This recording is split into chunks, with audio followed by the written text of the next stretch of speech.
The Heresy Accountabilibuddies Podcast is dedicated to all things Horus Heresy.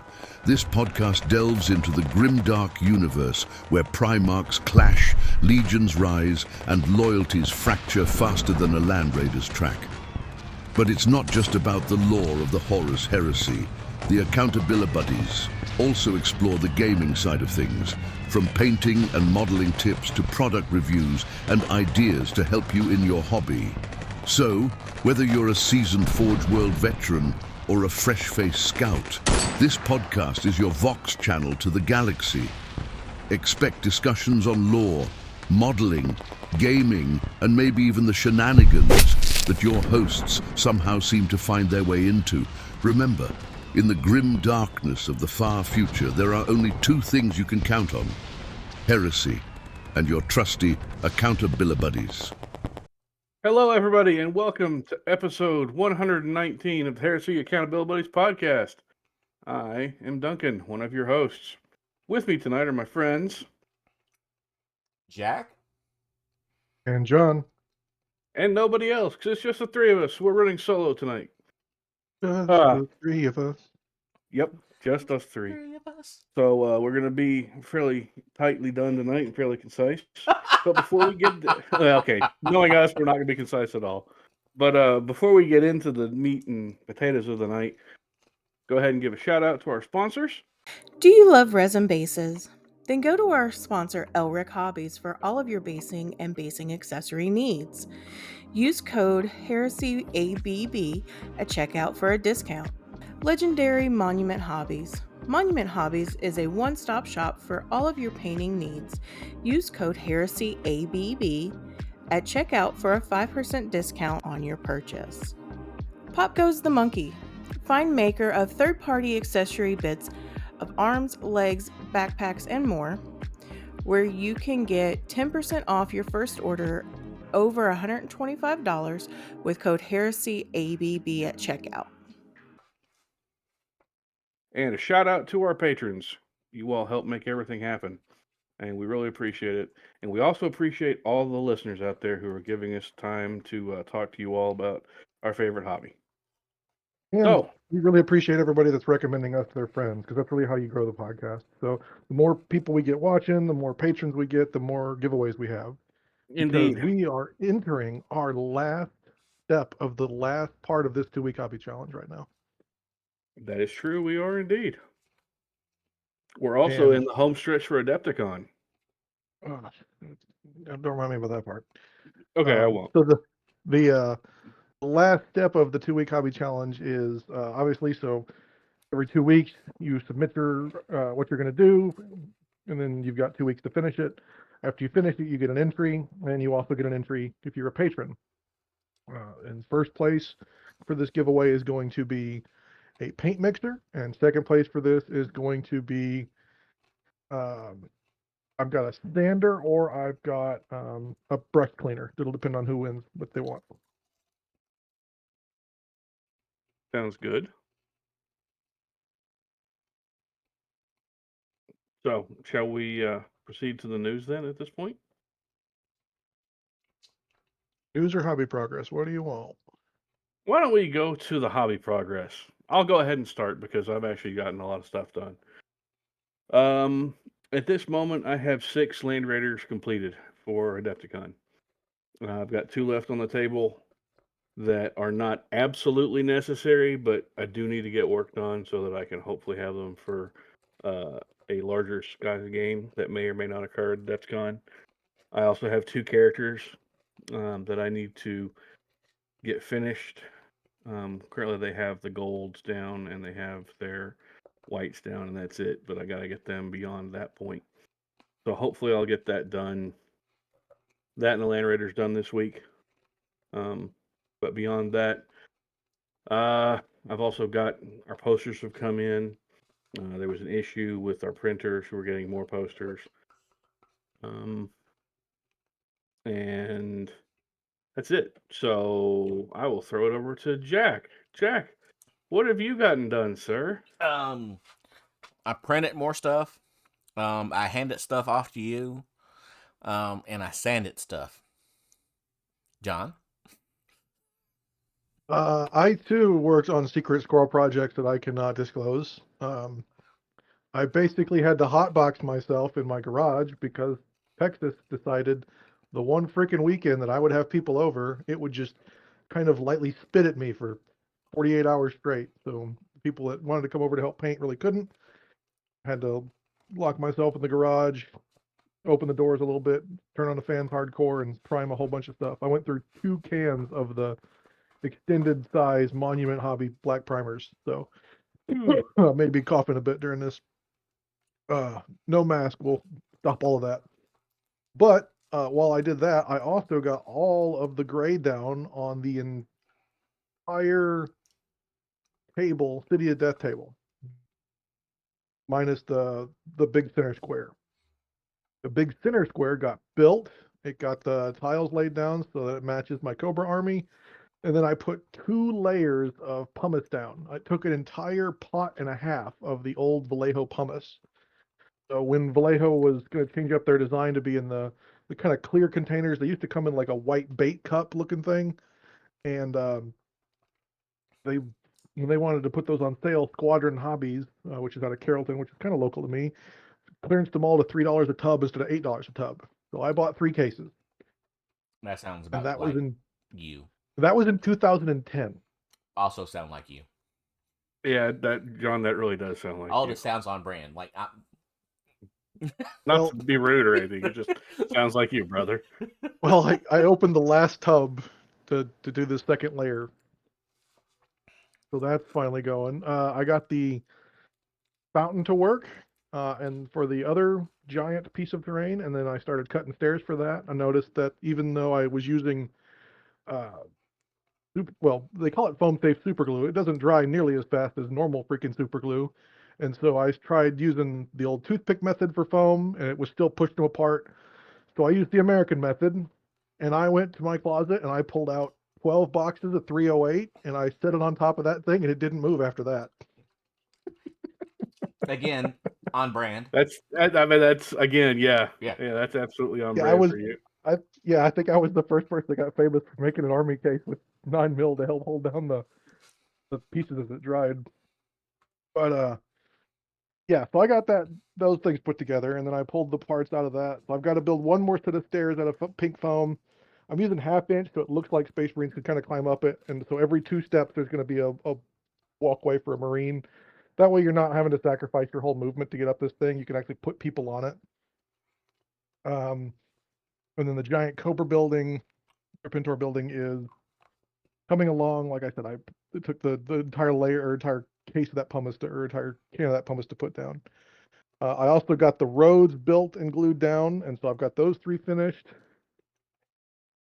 And I will say, if y'all can hear that, I did not cut myself this week, no matter how many knives I used. You're losing a toe tonight. Yeah, Probably. Yeah. just gonna rust and fall off. Mm-hmm. Well, it's probably just replaced it with all the shit I inhaled. So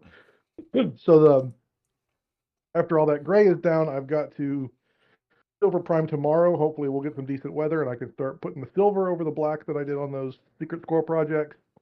And then before we started recording, I was starting to put down the ivory as the tile colors in the cities of death buildings. I need to get an Okay. off-white.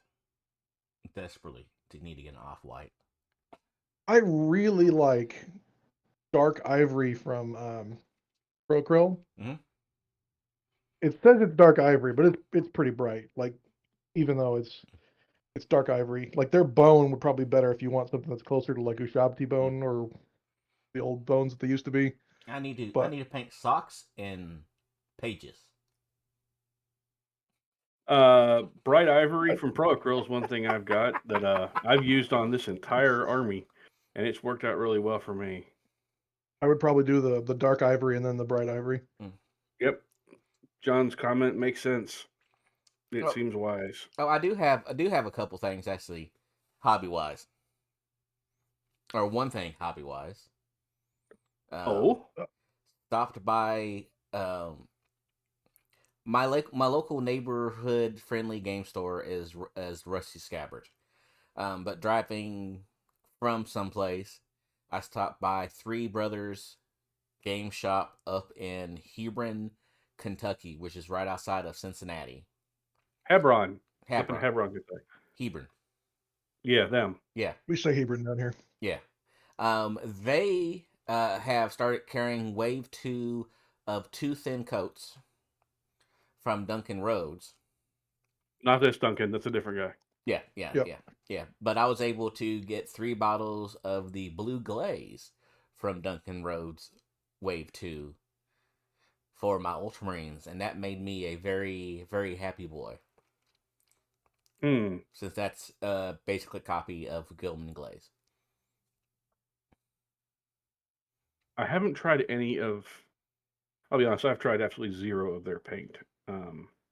You'll have to let me know how that does. The blue glaze is fine. It's a glaze. His other traditional paints, they're good, high quality paint. It's like anything else that is basically a one-off. It's finding it in a reliable source. Yeah, it's been my experience with them too. I've had a couple of shops pick it up, and then once it's gone, it's gone. Yeah. So that makes sense, unfortunately. Yeah, that's why unfortunately I use GW for some of the stuff I do, because I know I can get that anywhere until they upset their paint line again. And then that's why I'm also picking up a lot of, well, not a lot, but as I'm needing new paints, it's Pro Acryl or it's inks, because I can always go to Hobby Lobby and buy that ink. I can always go to the local neighborhood game store and buy Pro Acryl. Yep. I will say I've picked up a couple war paints just for the metals, to replace certain metals that aren't available in Pro Acryl's line. So some of those metals there have actually done me rather well. I found a really good replacement for. It's a little bit different from 10 bits, the old 10 bits, if either of you remember that one. That's War Paint Fanatic Death Metal. I've actually been using that a lot. It's a bit more gold and a bit more green, but it definitely does the job of covering the dark 10-bit style metallic that I need. For bronze, I use bronze acrylic ink. Okay. That's something. Sorry to interrupt, John. No, you're good. That's everything I've got. All right, then. Do we have some news? Not a ton, I'll warn you. So, last time we talked a little bit about the Joy Toy releases of Angron the Mighty. Some of the other retailers that I usually recommend for people to go to have started carrying that figure for not a ton cheaper. So he's $389 from Warhammer merch. Oof. From Gundam Store, he comes in at a whopping sorry, I thought I had it. $369. So you're saving a little bit of money. When you're hitting that much expense, though, it's up to you if you want to spend the extra from GW to get it a little earlier. Okay. Speaking of GW merch, they're still running their Relic sale. That has 20% off all hoodies, t-shirts, notebooks, baby clothing, mugs, and posters. Okay. And then during the week, we got previews for if anyone played old Necromunda, they remember the Redemptionist, probably the coolest character that ever came out of Necromunda. I do recall him. There was rumors that he might have passed away during one of his many great adventures. And so on March 3rd, yep. Okay. March 3rd, we were gifted with a new character that came out called the Prophet of Redemption. And he does have the same beard. Well, he's holding a stick that has the Redeemer's robe, the Redeemer's, what looks like his skull, and a his flaming hat on top of it. So it's entirely possible that man has died. Well, I know this might sound a little callous for a character, but I never really cared for the Redeemer. It was a bit nutty. He was, but I will say that the standard bit that his maybe corpse is on is definitely neat and something I could see being used in a myriad of different ways for various things, including his standards. Um, something cult militia could use that. Uh, yeah, I think that's kind of a neat model. Yeah, it's a very, very cool model. He's got a tactical rock, but it just adds to the presence of this one for one. Yeah, it doesn't actually detract. I like that. And I'm pretty sure the guy's free balling underneath of it, but I could be wrong. Oh, probably. I mean, they usually don't wear much anyway for Redemptionist No. Priest. Yeah, Keeping with Necromunda stuff before we get on to the Heresy Thursday, this Sunday we got a preview for next week's releases. Nothing Heresy, I'm afraid. We get the Tribes of the Wasteland book, Wasteland kind of add-on sprues in the form of weapons and upgrades, and then they're coming out with their kind of character box, which is called Shadar Hunters and Spineworms. Definitely leaning into the Dune embellishments here with everyone having like a Chris knife and things like that. They're releasing a new copy of the Hab module that came out a while ago, this time with a bunch of guns strapped to it that they say don't technically have rules. And then they're releasing a giant box of the Ruined Underhive sector, which is just 3 copies of the Ruined Underhive box set. And that's all that's coming out for next week. Hopefully we'll get some cool stuff for Adepticon.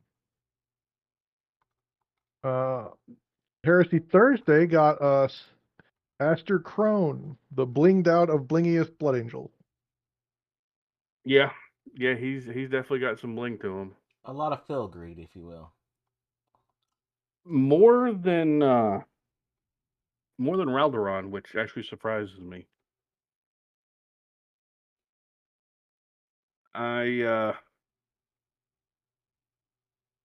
Yeah, I don't really know what to say about him. There's a lot going on with that model. From the crotch tassels with blood drops all over them, the weeping angel's face, the textured pads on both sides, and a custom iron halo on the backpack of him. That's he's definitely blinged out, and his axe is even blinged out. So yeah, he's a thing, that's for sure.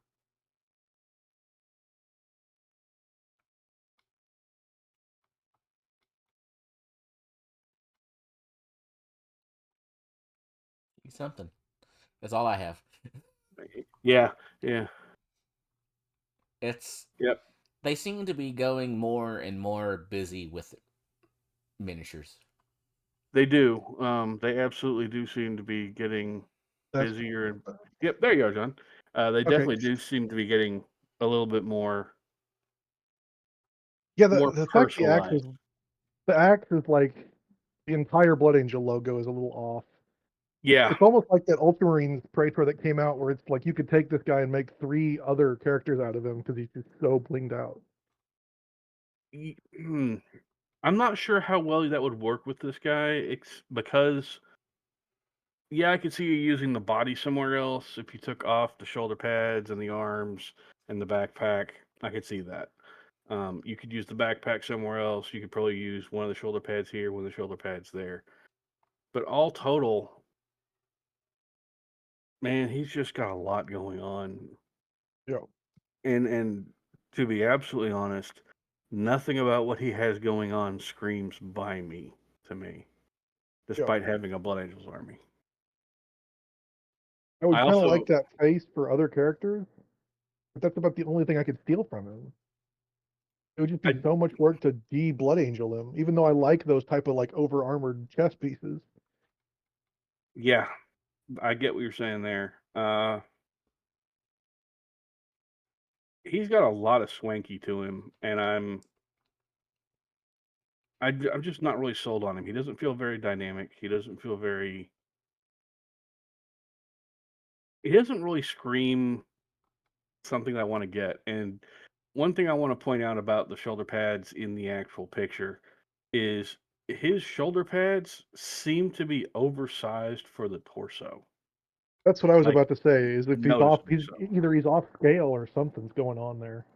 Yeah, those shoulder pads are definitely larger than I think they really should be. But hey, if other people out there love it, more power to them.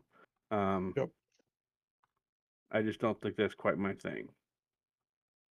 Oh, the other thing we got was they did the Black Library Books of the Year. And you think we would have like any of the good books that came out? Like didn't we get Edge of, or the last book last year? Yep, this 24, we did get the last of the Siege of Terra, book 3 Yeah. thereof. Yeah, that didn't even place. Yeah, I noticed that. The only thing that's even half Heresy related is Eidolon, which came in second, which technically is a Siege of Terra book, but it's a minor character Siege of Terra book. I'm not even sure if it's a Siege of Terra book or if it's just more Horus Heresy. I'm not upset. They claim it's, I mean, yeah, it seems weird that we didn't get the Into the Death Volume 3 on there, at least, considering all the kerfuffle about it and everything that went on. Maybe that's why they took it off, not to remind people of what happened. yeah, that would kind of make some sense. That's one of the books I haven't yet acquired. I will be acquiring that sometime in the next short while. In fact, let me check Amazon right now. What's Eidolon? Yeah, because if it's available, I'll go ahead and just order it right now. So the other thing that we got was Starforged is usually pretty good about coming out with fairly regular releases. Except I've kind of usually told people in quiet circles, like, hey, you want to know what's coming from Starforged, watch AliExpress and every now and then just search for some 40K stuff. And so for some reason, they dropped all their new stuff on AliExpress first, and it's coming to Starforged later. And it's all Horus Heresy related sculpted pins. And the majority of them are based on the emblems that came on the Siege of Terra books. So we've got the World Eater symbol, the Dark Angel symbol, a kind of Ultramarine symbol. It's a wreath over wings. Sons of Horus symbol, the Ordo Sinister symbol, the assassin symbol, the Emperor's Children symbol, a Custodes shoulder pauldron. They call it generic Astartes, but it's 3 helmets, a Mark III, a Mark IV, and a Mark V over a breaching shield. They've got a Space Wolf, a White Scar, a Word Bearer, and a Salamander. And then finally one that's just kind of generic skulls. I think they call it Death Guard, but it's not really that Death Guard-y looking to me. Oh, I guess I can see the Death Guard emblem in that.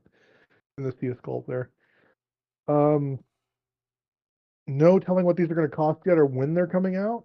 But they definitely look cool, and it's something that's got official Starforged logos on all of it. It goes to their store, but none of this has appeared on their store yet. So no telling when it's actually going to show up for pre-orders. Okay. And that's really all we've got. Not a ton coming from Heresy this time. There was some funny posts during the week about Joy Toy did like a live show of Angron, and the Marines kind of come up to his knees on that giant figure. And then he's got like 6 versions of hands in there, and each hand is about the size of a torso. And then someone recommended that, since they're having you paint your own intercessors, you might as well just make them smaller and put them in a box of 5. Makes sense. Yeah. Make them multi-part. People could build armies out of them. Thank you, Jack. I was waiting for at least one dull laugh out of that. You know what else I could do? I mean, if you separate all of them all the way out, yeah, you could use that as a pattern to do all the rest of your kits and make them all modular and convertible. I guess there's just two more minor things. This is reporting that I'm getting from people at Warhammer World. The Iron Warrior Warsmith has dropped. And then they're doing a exclusive Warhammer World exclusive disc plates. One of them is probably the best artwork we've ever gotten from the Heresy, which is the Adrian Smith painting of Horus versus the Emperor. The downside is it kind of cuts off pretty much everything from the Emperor's claw left, so you don't get any of the guys in the background, and you get a little bit of his claws cut off. And the other one is probably one of my favorite pieces of artwork, which is the Krieg guys marching to war at Brack with the Colonel on the hill and then the Reaver Titan behind him, marching behind the tanks.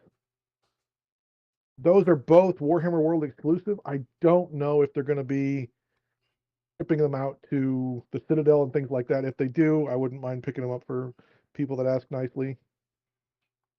I wonder. So on that display of the Horus versus the Emperor, is that the one? That's the image I'm thinking that has Sanguinius laying at the bottom. Yep. Or is he actually cut off in that picture on that display? So let me do a screen share real quick. Thank you. And I will blow your screen up. It's all John. We're staring All at John, you, John. all the time. There we go. Let me get to. Okay, so it hasn't cut him off. Give me I don't 1 know. second. It still haven't loaded on my end. There it is. Okay. I don't know how much is cut off. You can see right here. I can't tell if it goes further than this or if this is where this picture ends. Because his left foot is gone in this picture. So I think that's actually where the picture ended. Yeah. Nah, I think it went a little further. If it did, I don't recall. You can see right here, it's definitely cut off on this side and this side both. Yeah, it is.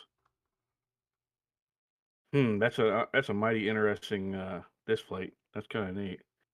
You can see right here, this is the other angle of this same photo, because you can see here, this is the Emperor's left toe. Yep. That tells us where this cuts off, and it cuts off right below that sword blade. Yep. Did they say how much? Oh, it says they're what? The Krieg is 60 British pounds a piece. Okay, so that's not terrible. That's not bad at all. Okay, here's the. Okay, I can't blow this up, so we're going to have to do a little bit of living with it. This is the official artwork. You can see there's a whole nother step that they've cut off. Yep. And there's stuff to the Emperor's left as well.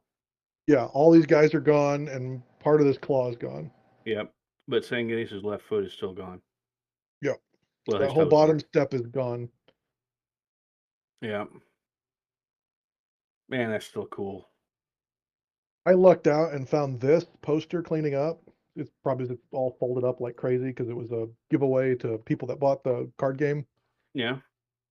And then the Warhammer art people, this was one of the first things that ever sold out on their website. I was saving up to buy it, and then this piece as well, another Adrian Smith piece. But those both sold out too fast before I get them. I remember that old Emperor versus Horus diorama. That one. I remember the first time I saw that in white. I saw the first time I saw that in White Dwarf. That was just, that was amazing. The 2 times I've gone to Warhammer World, I usually stay about 5 minutes at it, and I always see new stuff on it. It's beautiful. Yep. It's not painted on the. Everyone said it wasn't painted on the backside. It's just not as detailed on the backside as it is on the front. Like all this guy's. There's a ton of freehand filigree all over this Emperor that never photographed really well. Yeah. And it's just not on the backside of him. Man, I still love that, no matter how you cut it. Mm-hmm.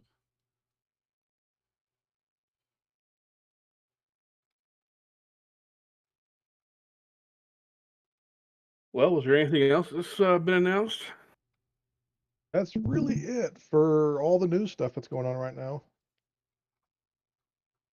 Cool. Well, then, gentlemen, what shall be our topic for the evening? That's your job. Oh, wonderful. I'm so good at coming up with topics. Why Duncan is everybody's favorite. No, okay, so let's not do that. How about Do we actually have right? one, or do you want me to throw out an idea? I actually have an idea. Okay, carry on. So how about we discuss? Everybody here got into heresy gaming somehow, some way. Everyone who's listening to us, you either were drawn in by the books, or you were a 40K player, or you're a 30K player initially, or whatever. But all of us got into gaming for the most part. Started off with various RPGs or coherent stories that presented a narrative that we ourselves were appealed to by. Am I right? I will say the only game of D&D I ever played, I fell asleep. And the reason I fell asleep is because the guy that was running it was using it to hit on the girl that he was trying to run it for. And so it Okay. just became terrible innuendos. And you've heard the rest of this story that I don't want to say on a family-friendly podcast. Yes, I have unfortunately heard the rest of this story.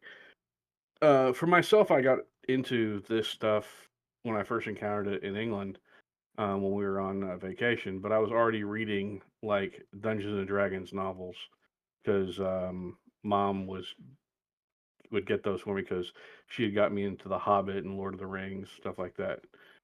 And she also was herself very big into science fiction. But I think for me, a big part of what draws me to the Horus Heresy overall is the giant overarching narrative. The battles don't really feel like a one off, they feel like, or you want them to feel like, a part of the overall campaign that's going on in the background. Even if you yourself aren't in the actual books, you still want to be able to go through the books and build armies based on some narrative that goes along with something that happens during the actual the Civil War.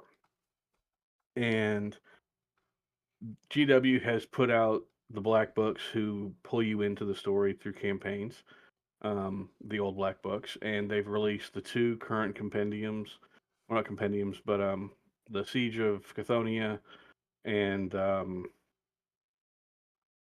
the this other one whose name is somehow forgetting is not appearing in my head despite being here right beside me. Attack on the Grail Um, Abyss.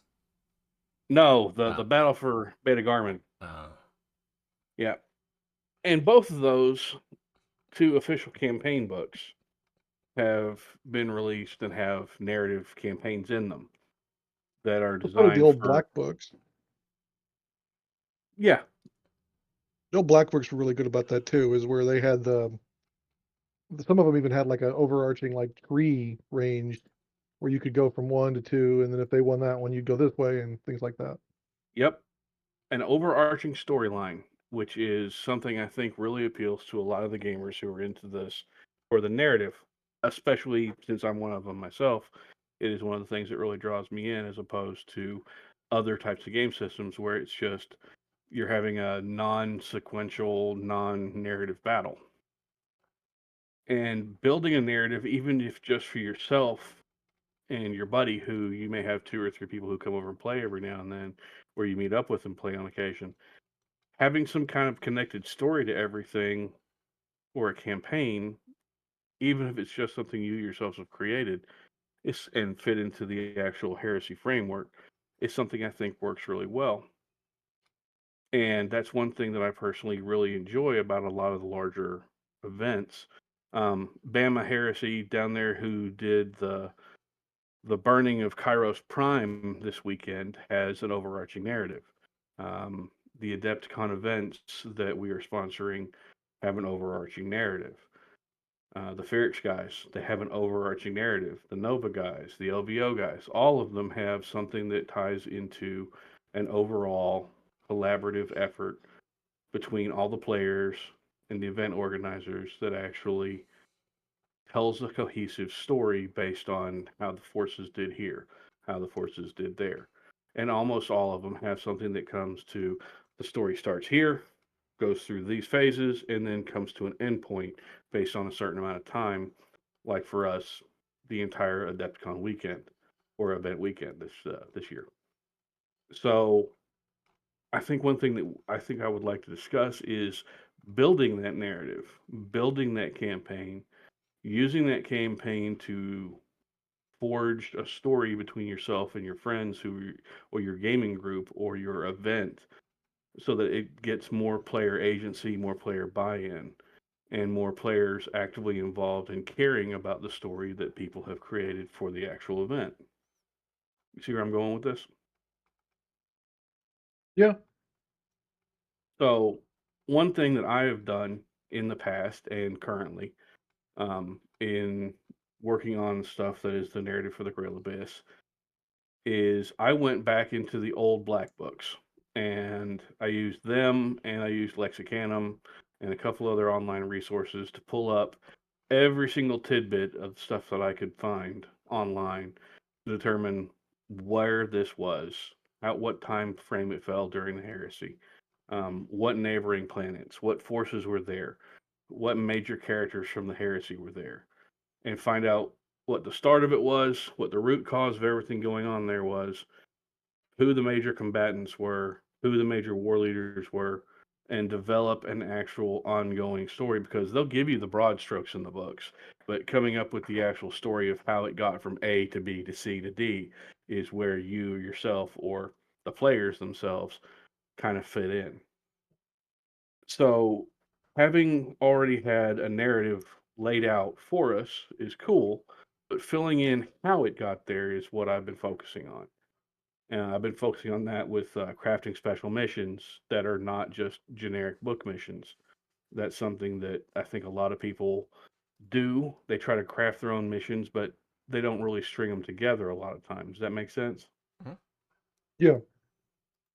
So, what I've tried to do for, and this is just for the Crisis in the Grail Abyss and for the Wrath and Ruin events that I'm running at Adepticon, I've tried putting them together to actually weave the story of one specific planet in the Grail Abyss, um, and tell how it got from point A to point B to point C, and then depending on which side is ahead at the end point of the narrative, determining how it will either fall in line with the same story that went on in the actual black books or how it's creating its own story and it's going off the rails from what they gave us, which is something I think would be kind of neat to have happen because I've got stuff invested in both ways. But you don't always have to tell the story by making like nonsensical rules or like giving one side random orbital bombardments, but by giving people who are playing the game pulling mission styles from old former editions that we don't have anymore. Um, there used to be in second edition a mission that I really liked, which was there was a series of bunkers on the table that were laid out. They were done in cardboard, and the bunker missions where you had to capture this bunker, and then from this bunker you could then appear at this other bunker after the next turn by traveling through underground tunnels or what have you.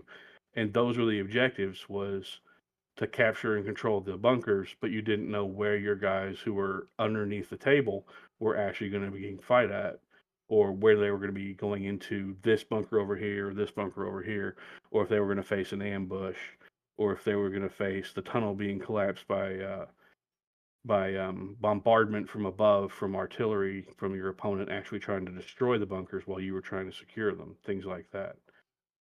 So digging back through old Heresy, sorry, through old 40K, you can find a whole bunch of narrative style missions that can be thematic and can be adapted readily to modern Heresy and that haven't been played or seen in, at this point, in some cases, 20 plus years. And that's something I personally have been trying to do is bring in elements of that while also paying a little attention to things like logistically what happens if X happens here, what would it then do to the forces that are engaged in the area. So by linking at this point 5 different missions, it's kind of given me the idea that even doing that not just for a big heresy event, but doing it even amongst a small gaming group can cause a lot more player agency, player involvement, and people wanting to get more involved in telling the actual narrative story. If that all makes sense. Yes. Yeah, I Okay. can definitely see where you've got a lot of stuff you could pull on from before, but you want to make sure it's not just as boring as not just random orbital bombardments because someone did something earlier, but also wanting to make sure that those missions mean something. Yeah, and that's one thing that I've tried to do into both games I've had played here at the house and the games that I'm running at Adepticon and that I may run elsewhere at other times in the future. So that's how I have approached building a campaign, building a narrative. What other ways have you done? So that's something I'm kind of running into right now. Is I haven't done a ton of narrative stuff before. Like I said earlier, the D&D that I tried wasn't much. I did a lot of sci-fi reading and things like that. In fact, I was reading Doom novelizations in elementary school and scaring the hell out of teachers for book reports. So for me, just trying to link each event together is kind of where I'm going. So less of specific missions and more of since I'm only going to get two, maybe 3 games every month. How can those be tied together? That's what I'm running into right now. So it's stuff like, okay, if the traders win the first few events, I've been like, we're all just trying to work for Adepticon. Let's not really worry about story.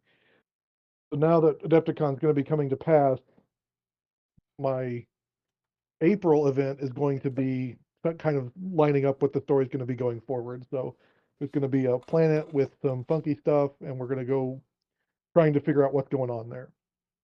Going a little bit from where the Pyrrhic stuff went with some of their last events and the giant worm and things like that, where they woke up the system defenses and all this other stuff that came out. I'm going to be more like this was an old dumping ground of not really dumping ground, more of like an old way station where stuff was like held. Everyone knew that this was an important stuff, but just kind of it was a backwater, so it wasn't that important when it came to the siege. But now that we're 5-6 years down the road of everyone's been throwing everything that they can at each other, we're starting to run out of bullets. And so you know that there's a good cache over in this one system. Let's go get that cache. And what happens when you start waking up the initial defense teams that were there, or what happens when maybe you're not first to the prize. Maybe you're going to find a bunch of empty cases, and you're going to be in worse than when you came in. Okay. So are you focusing on something like that for the overall narrative of what's going on, or like for individual missions? So I That's could going to be the see. Okay. overall narrative. But there's going to be every mission's going to have little tiles and things like that you can pick up. So you're going to go searching through a shipping container and see what happens in that shipping container. Okay. So maybe it's going to be something you can carry to next event, or maybe it's going to be something that was rigged, or maybe it's just empty. We'll have to see what happens. Okay. And how are you crafting the missions for those? Are you putting like a set number per table per mission, and then having a chart that people roll on randomly to determine if this has anything in it, if it does or if it doesn't, or if there's a critter in there that's made a nest? Like Yeah, so I'm going to have everyone just play for right now. What I'm thinking is mainly just normal book missions, or the special missions that came out where it starts scoring on turn 2 and then keeps going forward, but with the added bonus of there's going to be these crates on the field as well. Or the table's going to be set up normally, but in the middle of the table there's going to be a smattering of crates that you can go through. I haven't figured out which one yet. okay. So they're playing, in essence, and I'm just going to make Yeah, a guess here. So say they were playing a mission that had 3 objectives. They would have like the 3 standard objectives, and there would be these various things that could open up that could then provide either a bonus to whoever opened it up, a nothing, or could be like another random objective that popped up. exactly. Okay, that makes sense. Um, It's a I'm lot like the points of interest that Lucas and team have come up with, but without me having to write a crap ton of missions. That makes That's sense. kind of where I'm like I like custom missions, and I also don't like custom missions because it's like everyone knows I play goofy armies. Like the Oopthal Sentinel army kind of has to rely on you not writing in a mission that says only infantry can score or something like that, which is what most people do. That makes sense. So I'm like, let's just use the normal everyday missions. That way we know they're balanced for everybody for the most part. But let's add in some flavor to it. So you're not really focusing on making the missions themselves unique to everything, but adding flavor to the missions that gives an addendum to the overall like event storyline. Does that make sense? Exactly. So you're not crafting like totally custom missions like Lucas did. You're Yep. crafting, you're using, in a way, book missions with added flair. Exactly. Okay, that makes sense. That's one thing I have tried. My hat is absolutely off in every way, shape, form, or fashion to the guys in Ferrix. The number of book missions, sorry, not book missions, but custom missions they have come up with for each table and everything they have, it simply blows me away. The amount Yep. of thought and dedication they put into that. Because for me, coming up with 5 unique flavored missions that an entire event will play and branching them one from mission 1 to, oh, now we're going to have to go to mission 3 to, oh, from mission 3 we're going to go back to mission 2 or what have you. All of that makes everything really, really different. So I get that. I get there's a lot of changes that you have to make to actually draw people in and get them as involved as you want them to be in a narrative campaign. And the amount of work I put into the 5 I've done has been hefty. So seeing how much others have put into it, like I said, it just blows my mind. And that's kind of why I'm wanting to talk about this tonight, is because people can go in and put in a lot of effort, or they can go in and they can just grab missions out of the book and link them that way. And to me, linking them that way without adding a touch that you're doing, like you've done, seems kind of bland narrative wise. Does that make any sense? Yeah. What do you do? What do you think, Jack? What do you do? I look at it at a different way when I'm at tournaments, conventions, gathering of gamers, because I rarely read the flavor text. As much work as I know everybody, yourself, put into it, because when I'm there, I'm too busy talking to people, if that makes sense. I'm too busy having interactions with the other people that are there at the event, and then whatever happens in the games that I have, that's just the narrative in the background that I keep in my head ongoing for whatever army I'm playing with. Okay. So having like an overarching, like, at the end of the day, congratulations because your loyalists won, gathered more, did this, high five that, they won the planet, continent, railroad station, duplex, whatever it is. I feel better about that than, or I keep more track of that than I do like the individual games. And then for the individual game, it's more of what story is this telling for the units in my army. Do you focus more on your own individual Yeah, story that but your yeah, army tells? because for me, like, when it comes to, like, if we get granular with the narrative, um it breaks the immersion. It stops the suspension of belief for me, because you look around, like, the actuality of it is there's not going to be representation from every single legion on this planet like that.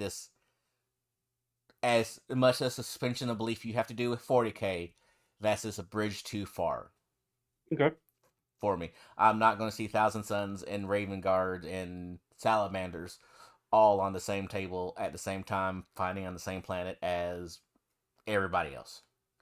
So that's why, for me, that part of the reason, that's not why, but part of the reason why I just focus on as On your own cliche as part of the sign, story. forging my own narrative with my units.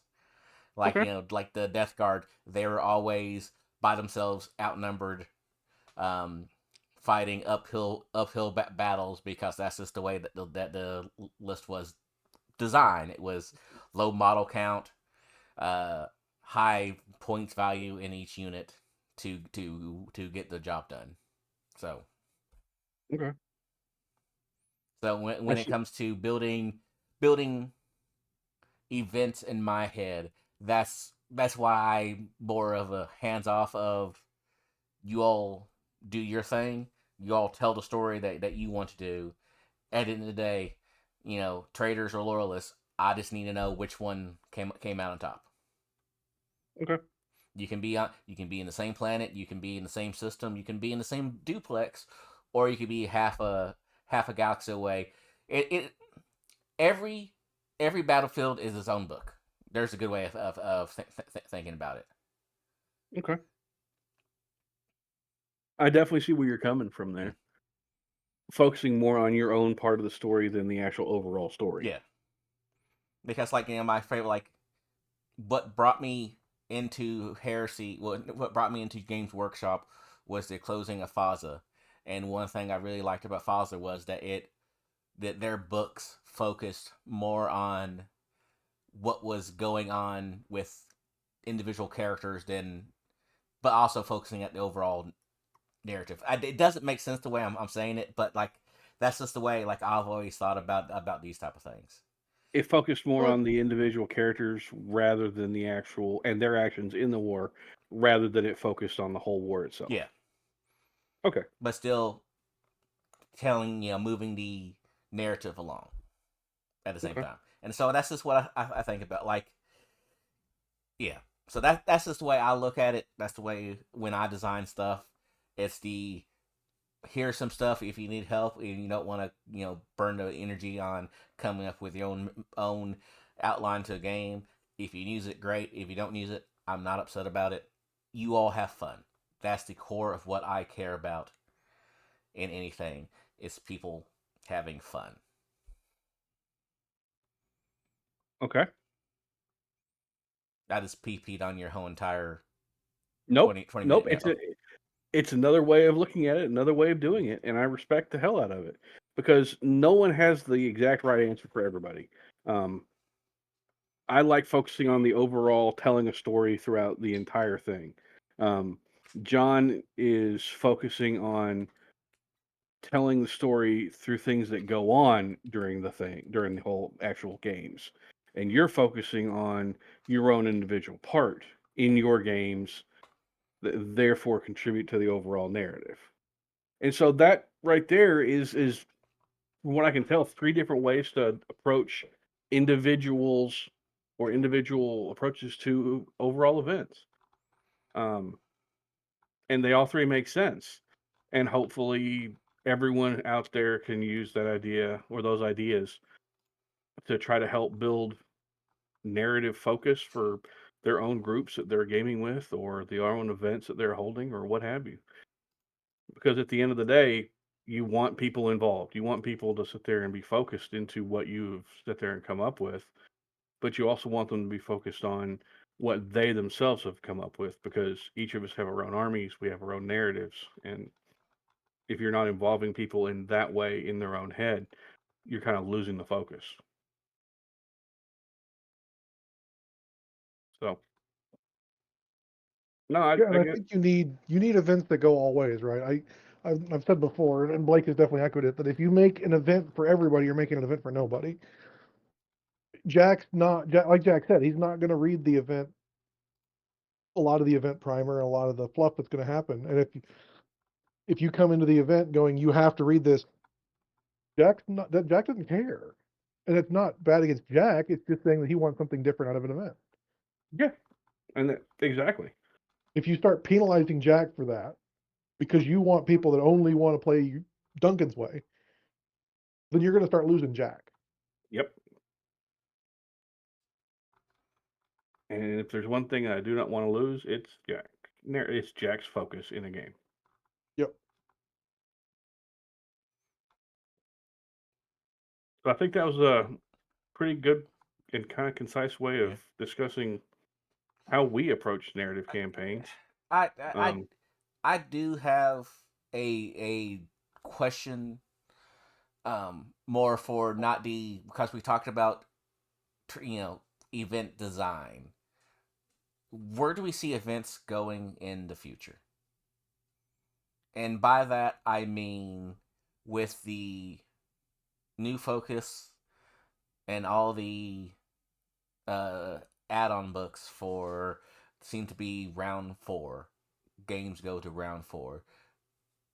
Is that where events going to go? Especially if we keep adding more stuff into the time frame of the game. Like, I love the amount of toys that I get to bring to the table. Absolutely do. Don't want points value to go up so that it's less toys on the table. But I also realize that in any type of situation where you're having multiple peoples and there's a timetable going on, something in the equation has to change. And if it's it going from 6 to 7 rounds to sometimes 5 to 6 rounds, then to 4 to 5 rounds, I'm okay. But where do you all think this is heading? Like, John, you ran a lot of stuff here recently. Like, what is the average round? I ran a lot more back in the day than I have been recently. So recently I've only been running a couple of games. So we usually play 3,000. We've had some murmurs of people wanting to go up, and then 1 or 2 people saying go down, except those people don't attend. I hear them, but I'm not putting a lot of stock into it, guys. I'm sorry. If you start attending more, or say that you're going to attend if we go down, or but in all honestly though, we don't really like prevent people from playing. Like last game, we did an all heresy day, so it was Titanicus, Limp, and Age of Darkness. And the last game, one of the guys showed up, had just brought Titanicus, and Marvin had come down with his Titanicus and Age of Darkness. So I want to play the Titanicus game. I said, okay. That left us with 5 or 4 people and me. And one of the people was new. And so I said, okay, well, we've got 4 people basically. Let's play a 2v2 game. And so it became a 2v2 4K game. And that went great for holding up that last like 2.5, 3 hours that we usually play for a game after lunch. So we try to be as flexible as possible. If someone came up and 2 people came up and said we only want to play 2,000, it wouldn't stop them. But for the most part, we try to shoot for a 3,000 point event. And we've had people say that they want to play 35 too. But how many rounds do y'all try to get to? 2. 2 rounds? Yeah, we do 1. We're kind of lucky in that there's a really nice diner in the parking lot within like a less than 2-minute walk. So we go 2 rounds, 1 round, hour lunch, 1 round. I'm talking about game rounds, like, round 1, 2, 3, 4. Like, do you make it to 4? Do you make it to 5? Do you make it to 6? Oh, okay. Okay, yeah, that's what I thought you were trying to mean there. Okay, in that instance, we usually go to full 4. Like, we do 2.5 hour games. But do people make it to 5? We've had people make it to 5. Is that the common or the exception? I will say that in my play, both. It depends. It's because the problem is that most people are usually the ones that want to end before 5 are the ones that are like, well, we know where this is going anyway. It's less of the fact that the game needs to be played out, and more the fact that it's just going to be mopping up. Yeah. I remember in first edition, I had most of the games go to six rounds, because where I was playing the Iron Warriors, you got 6 rounds flat if you chose to do so. So 6 rounds in first edition didn't really seem all that much. But I will say that compared to second edition, I see a lot more stuff on the table in second edition. Like a 3K game will have, I'd say, half again as many units on the table as were on the table in first edition. So that's definitely something that I've been paying or seeing a lot of is games that don't go 5 turns. Definitely don't go 6. I don't think I remember an event game since the advent of this edition that went a full 6 turns. Um, I've seen some stop at 4, hard cut off at 4 rounds, and I've seen some that, well, if you can get your 5th round in, go for it. But John's right. A lot of times, that 5th round is mostly mopping up or seeing if you can actually make the die roll to get the extra movement to put your guys on top of X or Y objective. In first edition, it was because the missions were more you score at the end.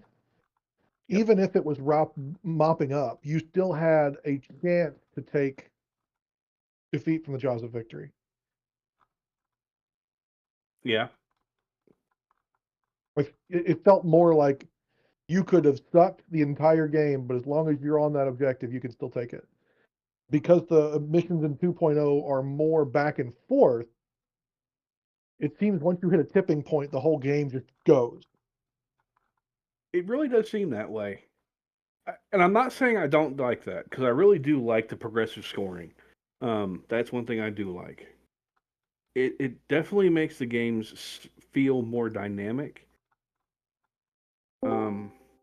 But I could likely see most games at events not doing a hard cap of 4, but doing a soft cap of 4, if that makes any sense.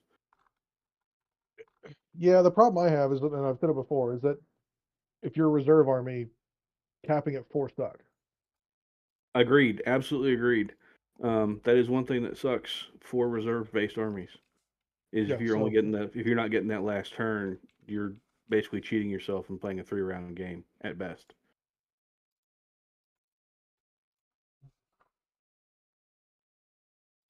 I don't know if there's a way to address that for reserve-based armies.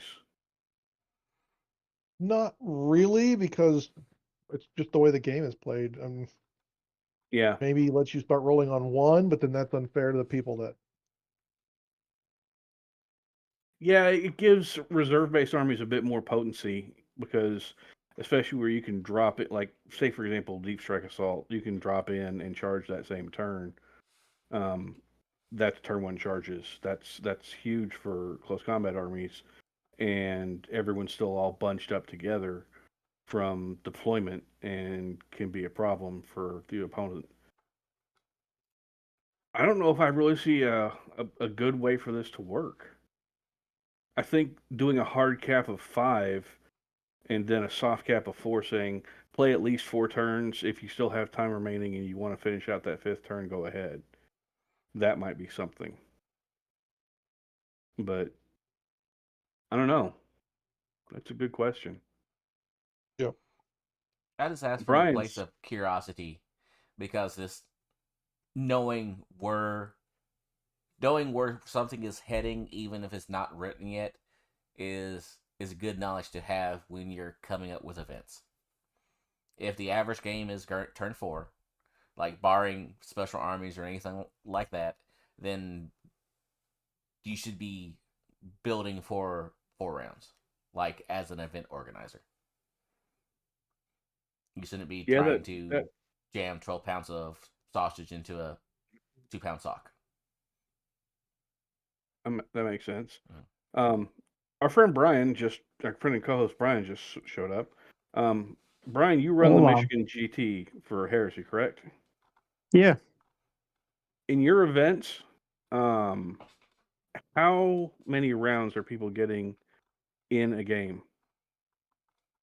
Are they mostly doing 4? Are they mostly doing 5?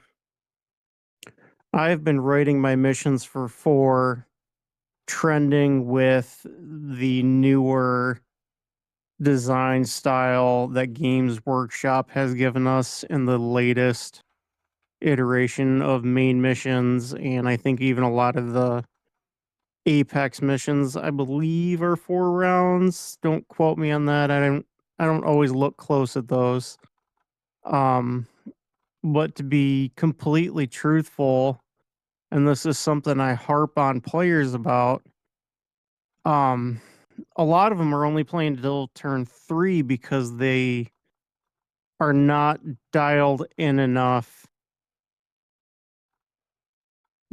to effectively get through their game, if that makes sense. It's kind of a weird criticism, but if you have been playing your army for a year, you should know the decisions you need to make, and you should already have an idea of what you're going to make before it even comes to that point, right? Sometimes you get hit with a closet circumstance where it's like, ooh, I have a choice here, and this could be a gamble either way. But the vast majority of decisions you are making for your army, you have a left and a right path. Pick your path, just go with it. Consequences being what they are. You either win or lose, but you should be having a great time regardless. I see so many players get locked up in indecision and indecisiveness that they can't get through even a 4-round game in what we've been doing 3-hour rounds at the GT. I mean, that's plenty of time to get through 4 rounds, in my opinion. Is that the direction you see most events going? Is 4 rounds, not 5? Everything that I've been seeing has been 4 rounds, but I'm not always a perfect barometer because there's a lot of people I don't interact with on the daily. Like, I don't know, we're in similar circles, Blake and I, but I don't specifically dig into his missions and stuff because I know he likes to keep some of his stuff close to his chest. And I don't want to spill any beans for his missions and all that good stuff, right?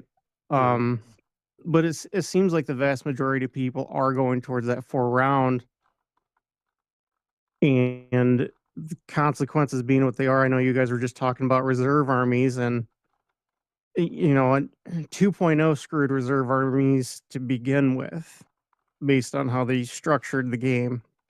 Yep. And I don't see a way out of that rabbit hole as long as reactions still exist, deep striking being the way it is, and being able to charge after deep striking.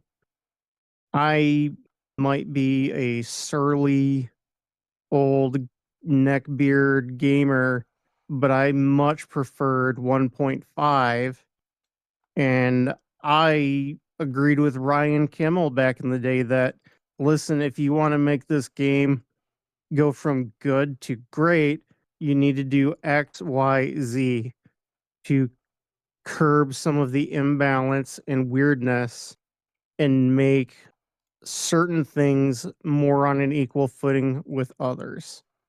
Um, the amount of people that I see running flyers has dropped like a rock.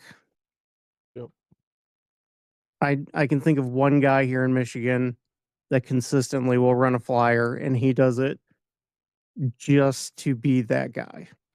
And that's actually Derek, one of the event organizers for well, he helps with Michigan stuff, but he's also one of the Adepticons event organizers. Okay. And he runs a Storm Eagle. He always kind of has. He's like, I know they're not great, but I love this thing. I have it. I'm doing it. So he does it. I respect that. Same. I know one thing I used to do pretty much all the time was I would bring a Charybdis.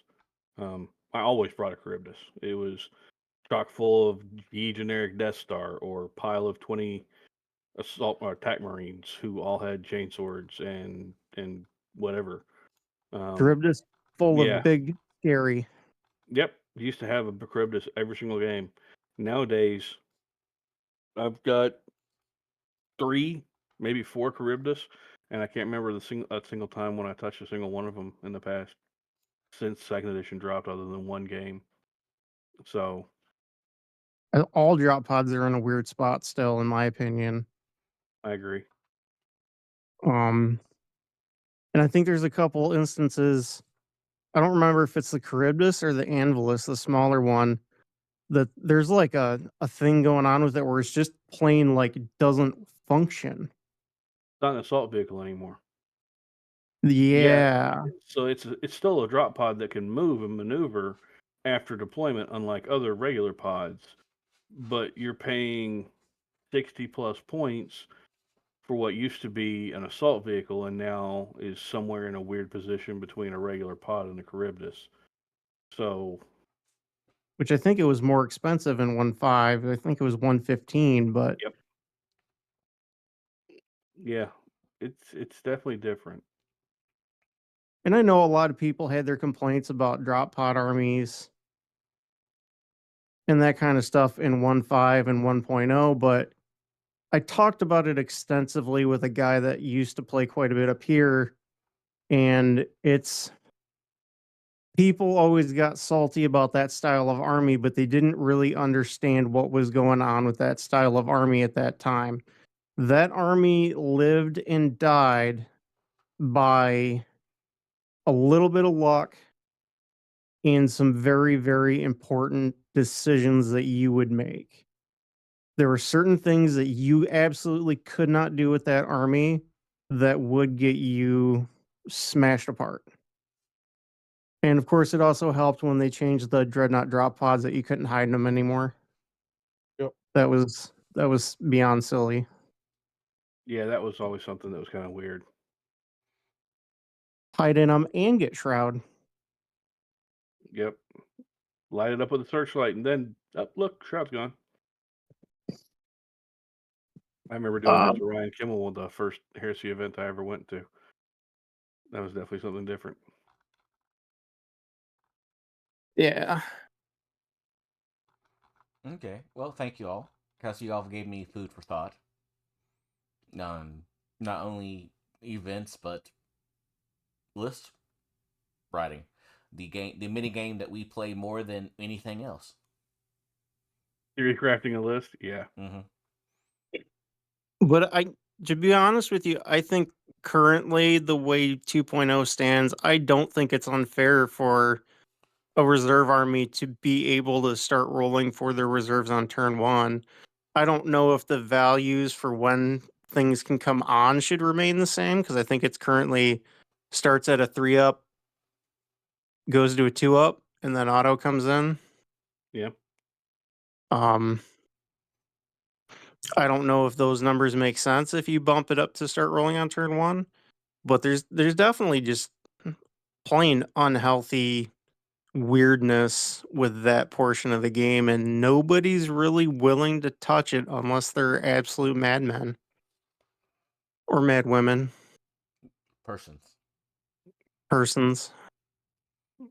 We Okay. do have the occasional female player. We do. One will be at our events in the Adepticon. Is that including my wife? Beautiful Alpha Legion army. And maybe we'll give Duncan a back massage. She's probably more willing to give you guys a massage than me. She usually just tells me to very unpolitely go articulate myself, so. Well, That's let's just be balance honest. there. You deserve it. Well,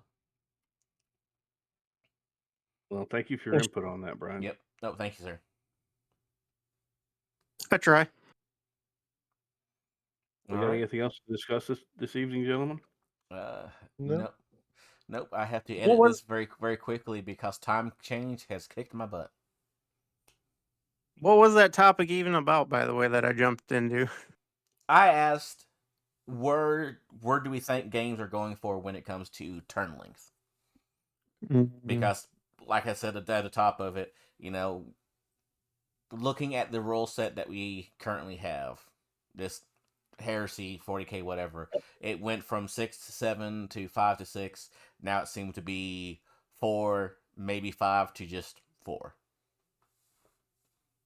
Yeah.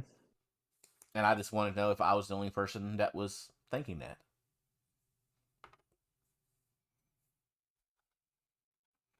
Yeah, So, it's interesting. I think there's a little bit of a factor of the squeaky wheel gets the grease, and people have been complaining about how long it takes to play the game. oh But like well, I said, part of that is their problem to begin with. we could go down a whole entire rabbit hole of thought processes but behind it. Yeah. I blame TikTok. I, I don't know how or why you're blaming TikTok, but you know what? The hell with it. I'm for it. Yeah, let's blame TikTok. Yeah, it TikTok works. is a prime example of attention spans for everybody going to crap. It programs people into the goldfish memory state, right? Yep. Yeah, 30 but seconds. we're borderlining on getting political and all that good stuff. So John, ooh, that was a hell of a segue. John, take us out of here. Yeah. Thanks everybody. I believe this is the 119th episode of Heresy Accountabilibuddies 119, baby. Podcast. Oh yeah. So are we going to skip next week and do 120 straight from Adepticon or what? Let's Or do we want to do 121? let's record next week, and then Okay. after this, we'll figure out what we want to do. Sounds Yep. good to me. This makes great recordings. So yes, thanks everybody for joining us on this, the 119th episode of the Heresy Accountability Buddies podcast. I've been John, and I've been joined by Brian. Jack. And Duncan? yeah, because Duncan should have been second. Oh, As always, remember to stay accountable to your friends, to your buddies, and your hobby. And looking forward to seeing everybody at Adepticon, and looking forward to what else we can get done. Good night. love you now. Bye bye. There you go. Like and subscribe and see ya.